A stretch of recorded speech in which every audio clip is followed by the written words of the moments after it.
বিভিন্ন textile engineering হওয়ার পরেও মার্চেন্ডাইজিংয়ে ঢুকতে পারতেছে না, কারণ তার মার্চেন্ডাইজিং প্র্যাকটিক্যাল নলেজটা নাই। কারণ হলো আমাদের টেক্সটাইলগুলোতে মার্চেন্ডাইজিং শেখানো হয় না।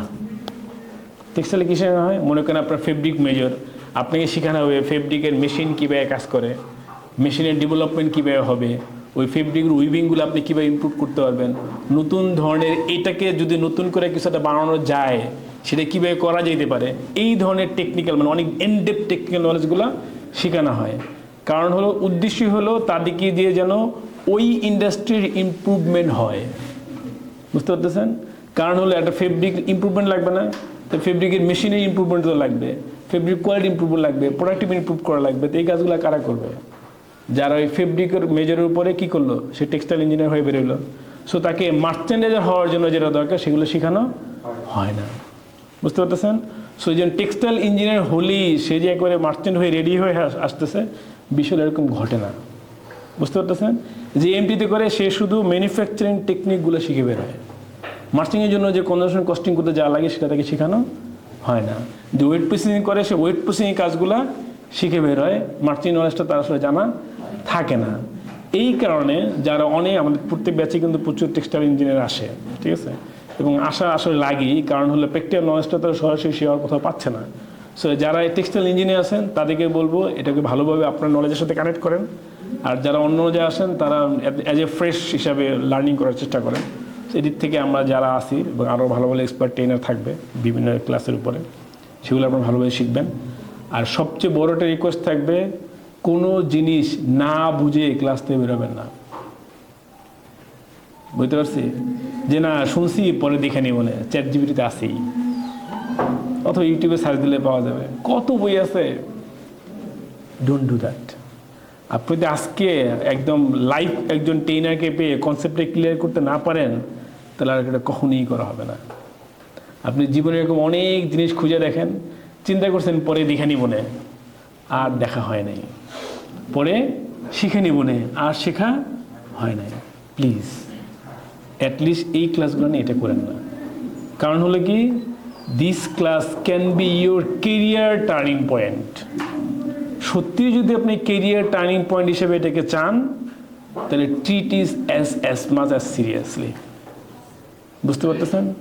সো যদি আপনি নিজের কনসেপ্ট যা যা আলোচনা হইলো ওই দিন ক্লিয়ার হয়ে না যান, কারণ আমাদের মডিউলগুলো এমনভাবে সেট করা যেই দিন যেটা আলোচনা হবে ওই দিন শেষ, পরের দিন অন্য টপিক। মডিউলগুলো দেখছেন আপনারা, মানে সব ক্লাস ভাগ করা না। সো আজকে কোনোটা যদি আপনি ক্লিয়ার না হন, পরের ক্লাস তো শেষ আরেকটা জিনিস আলোচনা করবে, ওটা তো আপনার ক্লিয়ার হওয়া হবে না। কখন হবে? যদি জিজ্ঞেস করেন যে স্যার এটা আমি লাস্ট ক্লাসে বুঝতে মোটামুটি বুঝছিলাম, পরে ভুলে গেছি, আমার মনে হয় এই পয়েন্টে একটু ডিসকাস করলে ভালো হয়, তখন সে কিন্তু আলোচনাটা করবে। বাট এমনি অ্যাজ এ রেগুলার প্র্যাকটিস হিসেবে কিন্তু সেগুলো ডিসকাশন হবে না। So it's your responsibility to make sure that you understood every point perfectly. আপনি না বুঝলে টেনাকে বেরোতে দিবেন না, বুঝতে পারতেছেন? সেটা আমি হলে আমাকে হবে যে স্যার বুঝিনি আরেকবার দেখান, বুঝি নাই স্যার আরেকবার দেখান। আপনি কতবার জিজ্ঞেস করবেন? আপনাদের চেয়ে ট্রেনারদের ধৈর্য কিন্তু কম না। আপনি 5 বার বললে আপনাকে 5 বারই বোঝানো হবে। এবং আমরা যদি কোনো একটা ফেজ দেখে মনে হয় যে আপনি বুঝেন নাই, তখন তাকে জোর করে বোঝানোর চেষ্টা করি, আপনাকে বুঝতেই হবে, বুঝতে পারতেছেন?